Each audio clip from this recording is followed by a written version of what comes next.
Na região do Alto Solimões, lideranças indígenas das etnias Ticuna e Cocama discutem problemas que têm afetado as aldeias.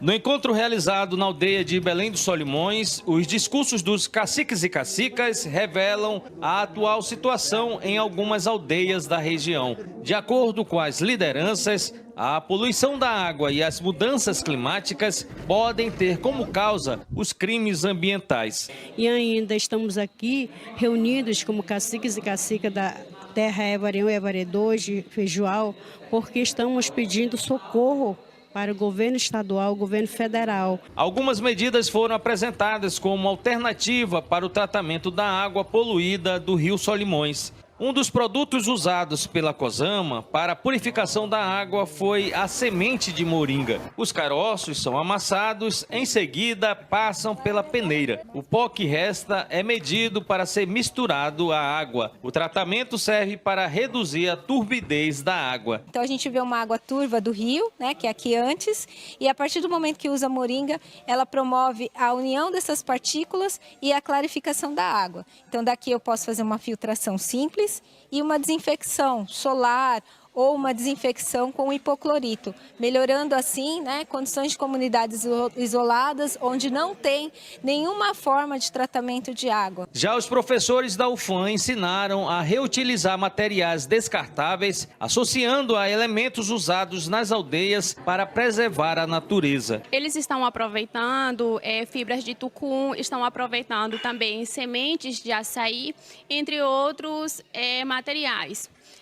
Na produção de produtos biodegradáveis. Aí esse litro também para não jogar no garapé, para precisa também para fazer arte. Nas reuniões, as lideranças indígenas das etnias Ticuna e Cocama têm cobrado soluções para os problemas que afetam a preservação de seus territórios e a qualidade da educação nas aldeias, na região do Alto Rio Solimões. Os membros da Organização Geral dos Professores Ticuna Bilíngue discutiram a qualidade da educação diferenciada indígena nos 7 municípios da região. Houve ainda cobrança para a melhoria das estruturas das escolas e construção de creches nas aldeias. É isso que nós queremos para melhorar a professores, a qualificação com a educação.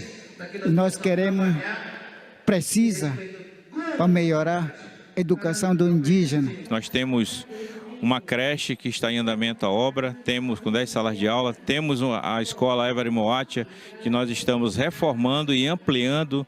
Essa escola tinha apenas 13 salas de aula, com a ampliação ela vai ter agora 33 salas de aula, ou seja, 20 salas de aula a mais, além da reforma também da quadra coberta da escola Évaré Moatia. Então, são várias obras que nós estamos executando aqui na comunidade de Belém dos Solimões para beneficiar e melhorar a qualidade de vida dessa população. Um documento com todas as reivindicações será enviado às instituições municipais, estaduais e federais para a busca de ajuda para a solução dos problemas. A água é um problema que está gravíssimo em todas as comunidades, então estão buscando soluções pessoais que cada indígena possa tomar atitude de vida nova em relação à água e à natureza, mas também comunitária como comunidade indígena e principalmente com a ajuda do governo. Sabemos que existem algumas ações em curso, mas que elas acabam sendo insuficientes para a região como um todo, né, por ser faixa de fronteira. Então, falaram bastante das invasões territoriais, da atuação do narcotráfico também dentro dos territórios indígenas, do garimpo, da retirada de madeira ilegal. Então, assim, a gente sai daqui com uma grande tarefa de reunir esses órgãos e a gente traçar realmente um plano de ação emergencial.